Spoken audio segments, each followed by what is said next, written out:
اللہ کے رسول نے فرمایا جو بسم اللہ کہہ کے کھانا کھاتا ہے تو اللہ اس بندے سے خوش ہو کر اس کے گناہ معاف کر دیتا ہے۔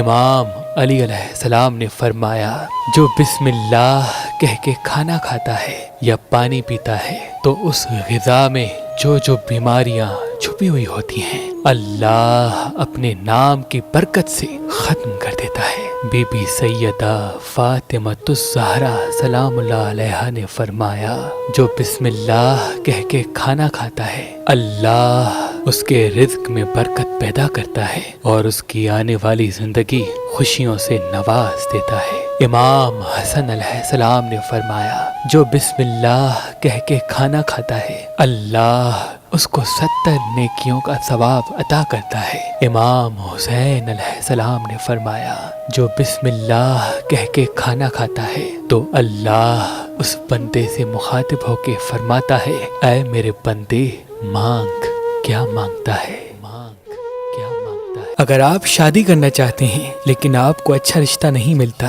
اللہ کے کرم سے ہمارے پاس پاکستان سے باہر اور پاکستان میں بھی مختلف مسلک اور مذہب کے رشتے موجود ہیں، تو ابھی ہماری ویب سائٹ مہربانی.com پہ آئیں، شادی کا فارم فل کریں اور اپنے لیے ایک اچھا رشتہ حاصل کریں۔ آپ اپنے لیے ایک اچھا رشتہ ہماری اپلیکیشن مہربان علی جو گوگل پلے اسٹور اور آئی فون ایپ اسٹور پہ موجود ہیں ان سے بھی حاصل کر سکتے ہیں۔ مزید معلومات کے لیے ہمارے نمبر پہ کال کریں۔ اللہ آپ کو سلامت رکھے، اللہ آپ کو سلامت رکھے، اللہ آپ کو سلامت رکھے۔